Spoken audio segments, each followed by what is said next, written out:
Praise the Lord. आप सभी को जय मसीह की। मेरा नाम खुशी आनंद है। आप सभी को मैं दिख रही हूँ और मेरी आवाज़ आ रही है तो प्लीज़ आप मुझे कमेंट करिए। शायद मैं लाइव हूँ। तो मेरा नाम खुशी आनंद है और मैं मुंबई से हूँ। वैसे मैं बेसिकली एमपी से हूँ, इंदौर से। लेकिन मैं अभी अब मुंबई में रहती हूँ। और मैं एज ए प्रोफेशन मैं एक्ट्रेस हूँ। मैंने कुछ साउथ की मूवीज़ की है और हिंदी मूवी की है। साथ में मैंने कुछ टीवी सीरियल किए जैसे कि कुमकुम भाग्य, बहू हमारी, रजनीकांत हमारी बहू, हमारी बहू और बहुत सारे सीरियल है भूल गई। तो ऐसे बहुत सारे सीरियल है जिसमें मैंने किसी में बहुत छोटा छोटा कैरेक्टर किया है, किसी में बहुत लंबा ट्रैक है मेरा। जैसे कि कुमकुम भाग्य में सोनाली का बहुत लंबा ट्रैक था मेरा। पितरी देवियाँ थी, बहू हमारी, रजनीकांत इसमें। और बहुत सारे इस तरह से मैंने सीरियल किए हैं। और मैं एक नॉर्मल ब्राह्मण फैमिली से हूँ, हिंदू ब्राह्मण फैमिली से। और मैं कैसे इंदौर से और फिर एकदम रिस्ट्रिक्टेड फैमिली से कैसे मुंबई आई, कैसे मैं मेरा ये जो जीवन, मैं कैसे मेरा जीवन बदला, मैं आज आप सब लोगों के सामने वो शेयर करने वाली हूँ। तो प्रभु आप लोग भी प्रार्थना कीजिए कि प्रभु मुझे आशीष दे कि मैं अपनी गवाही आप लोगों के सामने शेयर कर सकूं। और प्रभु आप सबको भी आशीष दे कि शायद मेरी गवाही सुनकर किसी के जीवन में कुछ कनेक्टिविटी हो और उनको भी कुछ मतलब मैसेज मिले जो मैं चाहती हूँ कि मैं अपनी गवाही शेयर करूँ ताकि ज़्यादा से ज़्यादा लोगों को आत्मविश्वास मिले, प्रभु में और ज़्यादा विश्वास हो। तो आप सब लोग मेरे लिए प्रार्थना कीजिए, प्रभु हम सबको आशीष दे। तो मैं मेरा नाम खुशी है और मैं इंदौर से हूँ। और जब मैं इंदौर में थी, मेरी पढ़ाई, मेरी स्टडी सब कुछ इंदौर में हुई। और मेरी फैमिली जैसे बाकियों के पेरेंट्स रहते हैं, very strict family, specially girls के लिए, क्योंकि उन लोगों को अपनी बेटियों की बहुत चिंता होती है। तो वो स्ट्रिक्ट भी बोल सकते हैं, लेकिन वो इसीलिए होती कि ताकि हम अपनी बेटियों की देखभाल कर सकें, अपने बच्चों की देखभाल कर सकें। तो लेकिन उस समय हम बच्चों को लगता है कि वो रिस्ट्रिक्शंस है, बट वो रिस्ट्रिक्शंस नहीं रहता है। वो रिस्ट्रिक्शंस ही हमें अब इस एज में आकर हमें बताती है, हमें सिखाती है कि हमें कैसे रहना है। तो मैं उसी तरह से पली बड़ी। मेरी फैमिली बैकग्राउंड में कोई भी फिल्म इंडस्ट्री में नहीं था, कभी सोचा भी नहीं था कि मैं कभी ऐसा कुछ एक्टिंग लाइन में या कुछ करूँगी। और ना ही मेरे फैमिली वाले, क्योंकि मूवीज़ सीरियल देखते सब लोग हैं, हम लोग भी देखते थे, बट कभी ऐसे सोचते नहीं थे कि हम खुद भी वहाँ पे जाएंगे। लेकिन वो बोलते हैं कि परमेश्वर, बाइबल में लिखा है कि परमेश्वर आपको आपकी माँ के गर्भ में ही चुन लेता है। तो परमेश्वर ने हमें ऑलरेडी चुन रखा है। और परमेश्वर की हमारे लिए योजनाएं रहती है, क्योंकि परमेश्वर हमारे लिए योजनाएं करते हैं। तो परमेश्वर ने हमारे लिए ऑलरेडी योजना बना रखी रहती है। तो उस योजना की वजह से मैं कैसे मुंबई आई, मैंने बस एक बार मेरे पेरेंट्स को पूछा कि मेरे फ्रेंड्स सब लोग मुंबई में हैं, तो मैं उनसे मिलना चाहती हूँ और एक बार मैं भी ट्राई करना चाहती हूँ। और उन लोगों ने बिल्कुल हाँ बोल दिया एक ही बार के कहने पे। तो जो मुझे बिलीव नहीं हुआ कि कैसे हाँ बोल दिया, क्योंकि इतने रिस्ट्रिक्शंस है। मतलब मेरे कॉलेज से भी मैं स्पोर्ट्स में भी थी, तो मेरा सिलेक्शन भी हुआ था अपनी कॉलेज की टीम से जाने के लिए। तो लेकिन मेरे पेरेंट्स ने मुझे अलाउ नहीं किया। उसके अलावा भी मुझे जब भी कुछ ऐसे कुछ मौका मिलता था तो मेरे पेरेंट्स मुझे अलाउ नहीं करते थे उस समय, क्योंकि उन्हें डर लगता था। और उस समय खैर था भी डर, डर वाली बात है, अभी भी है। तो लेकिन अब तो हम परमेश्वर के बच्चे, हमारे साथ अब मेरे मम्मी पापा को पता है कि मैं अगर कहीं जाती हूँ तो मेरे साथ परमेश्वर के स्वर्गदूत हमेशा रहते हैं। तो इस तरह से मैं वहाँ पे मेरे मम्मी पापा ने एक बार में मुझे हाँ बोल दिया और मैं एकदम शॉक्ड हो गई। बट मैंने सोचा चलो भाई अच्छा है, मौके का फ़ायदा उठाओ और इसके पहले कि इनका मन बदले निकल जाओ। तो मैं मुंबई आई और मैं जैसे ही मुंबई आई तो मेरी फ्रेंड्स के साथ मैं घूमी फिरी यहाँ पर। और फिर मैंने एक प्रोडक्शन हाउस का एड्रेस, मतलब मैंने, लेकिन है ना उस समय मेरा इंटेंशन एक्चुअली एक्ट्रेस बनने का नहीं था जब मैं वहाँ पर से आई थी। तो मेरा इंटेंशन था कि एक बार एटलीस्ट मैं बाहर निकल के देखना चाहती हूँ अकेले, कि मैं घूम सकती हूँ या नहीं, मैं कुछ कर सकती हूँ या नहीं। तो मैं उस इंटेंशन से आई। लेकिन मैंने ना अपना ये सोशल मीडिया पे इससे कांटेक्ट करना शुरू कर दिया था, कुछ पहचान के लोग भी थे। तो मैं यहाँ पर आई, मैंने ऑडिशन दिया। और मैंने जब ऑडिशन दिया तो परमेश्वर उस समय मेरे जीवन में शुरू कर दिए थे अपने कार्य करना। तो मैं बस ऑडिशन देकर आई थी और 1 घंटे बाद मेरे पास कॉल आ गया, और कि आप वो सीरियल में एक रोल करेंगे क्या। तो मुझे बहुत छोटा सा रोल मिला था उस सीरियल में।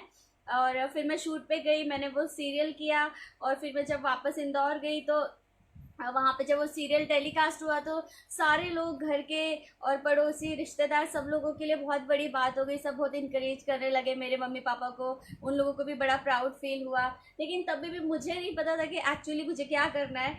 और फिर फिर से मैं मुंबई आई। इस बार मेरे पेरेंट्स को मुझ पर ट्रस्ट हुआ कि वो रह सकती। फिर मैं यहाँ पर मुंबई आई, मैंने यहाँ पे अपने रहने का अरेंजमेंट करा सब कुछ। और उसके बाद मुझे साउथ की मूवी मिल गई सडनली। और वो साउथ की मूवी मिलने का भी एक गवाही है, एक तरह से मैं बोल सकती हूँ, क्योंकि मेरी एक फ्रेंड थी, मैं उसके साथ में गई हुई थी। एक्चुअली वो उसका एग्रीमेंट वगैरह सब उसमें हो चुका था। और वो सिर्फ वहाँ पे एक और बार डिस्कशन के लिए जाना चाह रही थी। और तो एक बार और वो लोग डिस्कशन कर रहे थे, तो इसलिए वो वहाँ पर गई और साथ में मुझे लेके गई थी। तो जब वो मुझे लेके गई तो वहाँ पे उन्होंने मुझे देखा और उन्होंने कहा कि आप साउथ की मूवी करोगे क्या हमारे। तो मैंने बोला हाँ, कौन मना करेगा, डेफिनेटली करूँगी अगर अच्छी है तो फिर उन्होंने मुझे ऑफ़र किया। और बस मेरी कुछ पिक्चर्स थी उस टाइम, मैंने कोई फ़ोटोशूट भी नहीं करा रखा था, मेरे मोबाइल में थी जो फ़ोटो थी। तो उन्होंने बस वो मेरी फ़ोटो देखी और फिर मुझे वो मूवी मिल गई। अब उस मूवी की वजह से, तमिल में है वो मूवी की वजह से फिर मेरा भी आत्मविश्वास भी बढ़ा और मुझे फिर बहुत सारा काम भी मिला। तो लेकिन जब मैं वो मूवी करने साउथ गई तो वहाँ पे जो क्रू मेंबर्स थे तो उसमें ज़्यादातर लोग क्रिश्चियन थे। तो जब संडे को भी हमारा शूट था तो वो लोग चर्च जा रहे थे, तो वो लोग मुझे चर्च लेके गए। तो मैं वहाँ पे चर्च गई तो मुझे वहाँ पे पहली बार प्रभु यीशु मसीह के बारे में पता चला। उसके पहले मुझे ऐसा लगता था कि वो सिर्फ ईसाइयों का भगवान है। जैसे मैं यही सोचती थी कि यीशु मसीह ये ईसाइयों का भगवान है। लेकिन वहाँ जाके मैंने बाइबल लिया, मुझे बाइबल की बहुत सारी चीज़ें बहुत अच्छी लगी और मैं बाइबल मैंने पढ़ा। और उस समय मुझे पता चला कि यूहन्ना की पुस्तक में लिखा है कि परमेश्वर ने जगत से इतना प्रेम किया कि अपना इकलौता पुत्र दे दिया। तो वहाँ पे कहीं नहीं लिखा हुआ है कि परमेश्वर ने सिर्फ ईसाइयों से प्रेम किया, वहाँ पे लिखा है कि जगत से इतना प्रेम किया। तो वो मुझे पता चला कि मतलब जगत से, इसका मतलब परमेश्वर ने मुझसे भी प्रेम किया है, मैं भी जगत में ही हूँ और आप सभी लोग भी जगत में ही हैं। तो परमेश्वर ने मुझसे भी प्रेम किया। तो मैंने कहा कि नहीं नहीं, ये सिर्फ ईसाइयों के लिए नहीं है, ये तो मेरे लिए भी है। तो फिर मैंने बाइबल और ज़्यादा पढ़ना शुरू करा। वहाँ पे मेरा शूटिंग ख़त्म हुआ, फिर मैं मुंबई आई। फिर मुंबई में एक सीरियल करी थी, उस सीरियल में मैं जो वैष्णवी जी हैं उनसे मिली मैं। तो वो प्रभु को जानती हैं, प्रभु की बहुत अच्छी बच्ची हैं वो। तो उन्होंने वहाँ पे भी शूट पे भी उनकी आदत है कि वो हमेशा गॉस्पेल सबको बताते रहते हैं, सबके लिए प्रार्थना करते रहते हैं जब हम लोग मेकअप रूम में बैठे रहते हैं, क्योंकि बहुत बहुत देर तक हम लोगों को बैठे रहना पड़ता है, ऐसे बैक टू बैक शूट नहीं रहता है, बहुत देर तक हम बैठे रहते हैं। तो वो उस समय भी परमेश्वर की स्तुति आराधना करती है, लोगों को परमेश्वर के बारे में बताती हैं। तो मैं इसी तरह से हम लोग एक ही रूम में थे तो मैं उनसे मिली। तो मैंने बोला हाँ, मैं बाइबल पढ़ती हूँ और मुझे इसमें बहुत सारी चीज़ें अच्छी लगती। तो फिर उन्होंने मुझे कहा कि आप बाइबल पढ़ती हो और आप वहाँ पे, मैं जहाँ पे चर्च में जाती हूँ, मैं, क्योंकि उस समय मेरे मन में बाइबल को लेके भी बहुत सारे सवाल थे। क्योंकि जब हम बाइबल शुरू में पढ़ना शुरू करते तो हमें इतना मतलब समझ में नहीं आ पाता है, क्योंकि जो भी नए लोग हैं जब भी बाइबल पढ़ते थे एकदम से समझ में नहीं आता है कि बाइबल में बहुत सी चीज़ें हैं जो हम लोग समझ नहीं पाते कि उसका क्या मतलब है। तो उन्होंने मुझे कहा कि मैं जो कलीसिया में जाती हूँ, जो प्रार्थना सभा है, तुम वहाँ पर आओ, तो तुम भी वहाँ पर आया करो, हम लोग वहाँ जाते हैं। तो तब मुझे पता चला कि प्रार्थना सभा भी होती है, और उस प्रार्थना सभा में कोई भी जाति, कोई भी धर्म के लोग जा सकते हैं, हर कोई उसमें जा सकता है। ऐसा कोई कुछ नहीं है कि सिर्फ क्रिश्चियन लोग ही जाएंगे, या पर्टिकुलर कोई समाज या कुछ धार्मिक कुछ नियम है, ऐसा कुछ नहीं है, हर कोई वहाँ पर जा सकता है। तो मैं फिर वहाँ पर गई, और मैं जैसी गई तो मैंने अपनी लाइफ में फर्स्ट टाइम स्तुति आराधना सुनी और देखी, जो मुझे बहुत अच्छी लगी और मुझे बहुत सुकून मिला। फिर स्तुति आराधना के बाद में मैंने जो प्रभु के दास जो वर्ड ऑफ गॉड शेयर कर रहे थे वो मैंने सुने, तो उसमें से बहुत सारी बातें ऐसी लगी कि जो मैं जानना चाहती थी वो मुझे पता चल गया। जो मैं सोचती थी कि मैं किससे पूछूं, वो उनके ज़रिए मुझे मिला। तो मेरे हस्बैंड विक्रांत आनंद जी है, अभी मेरे बाद वो भी आ रहे हैं गवाही शेयर करने, तो आप लोग ज़रूर सुनिए। उनकी उनकी लाइफ में भी बहुत प्रभु ने बहुत सारे कार्य किए हैं। तो फिर वो मुझे हमेशा ये बोलते हैं कि जब भी प्रभु का दास आपको जब आप कहीं पे भी जाते हो, प्रभु का दास आपको अगर कुछ बोल रहा है तो आप उसको ध्यान से सुनिए, क्योंकि प्रभु के दास के ज़रिए परमेश्वर आपसे बात करते हैं, परमेश्वर आपके सवालों के जवाब देते हैं, आपकी समस्याओं को सुलझाते हैं।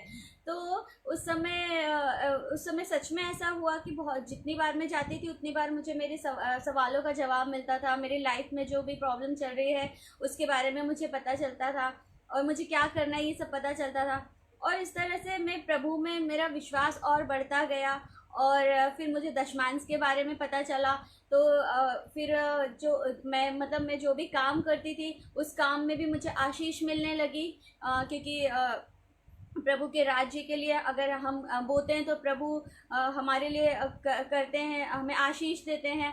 तो मैंने वो भी फॉलो करना शुरू करा, और मैंने जितना परमेश्वर के आगे समर्पण किया अपना, मतलब मैं हर चीज़ बाइबल के अनुसार चलने की कोशिश करने लगी।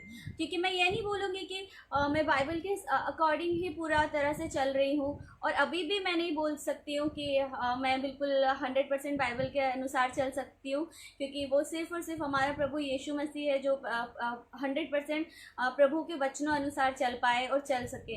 और हम लोग तो सिर्फ कोशिश कर सकते हैं, और ये कोशिश परमेश्वर को बहुत अच्छी लगती है, क्योंकि हम लोग कोशिश करें तो परमेश्वर वो देख रहा है। हमारी वो जो इच्छा है परमेश्वर उसको पसंद करता है कि हम लोगों की इच्छा है कि हम परमेश्वर के वचनों अनुसार चलें। क्योंकि जैसे हम पेरेंट्स, एज ए पेरेंट्स, हमारा बच्चा, हम उसको कुछ मतलब स्कूल में उसको बोल रहे हैं कि आप स्कूल जाओ और आपको बहुत अच्छे से पढ़ना है, बहुत अच्छे नंबर लाना है। आपका बच्चा अच्छा रिजल्ट नहीं ला पा रहा है, और वो बहुत कोशिश कर रहा है कि उसका मतलब वो नंबर 1 आए, स्कूल में सब कुछ करे, लेकिन वो नहीं ला पा रहा है। लेकिन आप उसको जब भी देखते हो तो वो कोशिश कर रहा है, हर वक्त पढ़ाई कर रहा है कि मैं अच्छे से अच्छा नंबर ला सकूं, और वो हर वक्त ध्यान से वो कर रहा है, मतलब वो कोशिश कर रहा है। तो वो आपको अच्छा लगने लगता है कि आप फिर उसके नंबर्स, आप सेकेंडरी है, आपको ये लगेगा कि मेरा बच्चा कोशिश कर रहा है। तो हमें प्रभु के आगे पूरी तरह से समर्पित होके इसी तरह से कोशिश तो करते रहना चाहिए। अगर हम कोशिश करेंगे ही नहीं तो फिर परमेश्वर कैसे हमारे लिए उद्धार करेंगे। तो परमेश्वर तभी उद्धार करेंगे जब हम परमेश्वर के वचनों पे चलने की कोशिश करेंगे, क्योंकि चलना तो फिर परमेश्वर अपने स्वर्गदूत हमें देते हैं, अपनी पवित्र आत्मा हमें देते हैं, यीशु मसीह के रूप में जो पवित्र आत्मा हमें देते, तो जो हमें मदद करता है चलने में। तो उस तरह से मैं फिर वचनों अनुसार बहुत सी चीज़ें, क्योंकि फिल्म इंडस्ट्री है, और फिल्म इंडस्ट्री नहीं, कोई भी इंडस्ट्री रहे, जब हम घर से बाहर निकलते तो हमें बहुत सारी चीज़ें मिलती है जो आपको गलत करने के लिए उकसाती हैं और शॉर्टकट के लिए उकसाती हैं। तो मुझे भी ऐसे बहुत सारे मेरे जीवन में बहुत सारे ऑप्शंस मिले, लेकिन उस समय मुझे बाइबल का वो वचन, प्रभु का वो भय, प्रभु का वो प्रेम, क्योंकि एक बात होती है, बहुत सारे लोग हैं जो सोचते हैं कि हमको प्रभु परमेश्वर को इसीलिए जाना है, इसीलिए ग्रहण करना है ताकि हम नर्क जाने से बचें। तो लेकिन मैंने प्रभु के लिए, जब मैंने बाइबल मतलब पढ़ा, यीशु मसीह के बारे में जब मुझे पता चला, मैं जानी, तो मुझे भय तो नहीं था परमेश्वर का, उतना भय से ज़्यादा मुझे परमेश्वर का जो प्यार था वो मुझे रोकता था कि नहीं, मुझे प्रभु यीशु ने मेरे लिए ये सब किया है, और मैं उस सेक्रीफाइस को भूल के कैसे ये गलत कर सकती हूँ। तो प्रभु का जो प्रेम है वो प्रेम को आप इतना महसूस कीजिए, क्योंकि क्या होता है ना कि एक बार इंसान किसी का डर, जो पेरेंट्स का भी जो डर रहेगा ना, तो आप डर, जब तक पेरेंट्स का डर है तो बच्चे फिर भी बहुत बार गलतियां नहीं करेंगे, लेकिन कभी मौका मिलेगा तो शायद वो गलती करते हैं। लेकिन अगर वो प्रेम करते हैं अपने माता पिता से और किसी से भी, जब हम उससे उस इंसान से प्रेम रखते हैं तो हम उसको हर्ट नहीं कर सकते हैं। एक हस्बैंड वाइफ का भी यही रिलेशन है कि जैसे मैं और मेरे हस्बैंड विक्रांत आनंद जी, अभी ऑनलाइन हो आप, गॉड ब्लेस यू। तो मैं परमेश्वर का बहुत धन्यवाद करना चाहती हूँ कि मुझे परमेश्वर ने इतना अच्छा जीवन साथी दिया है, जो हमें प्रभु के वचनों में इतना आगे बढ़ाते, इतना इंकरेज करते रहते हैं हमें, हमारी फैमिली को।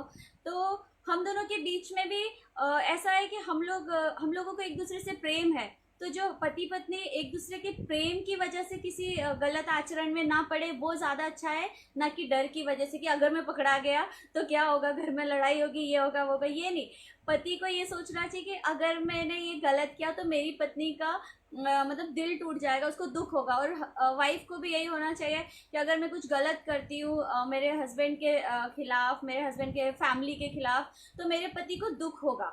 तो वो जो प्रेम है, वो प्रेम हमें होना चाहिए, और वो प्रेम हमें परमेश्वर यीशु मसीह सिखाते हैं कि वो प्रेम हमें कैसे करना है।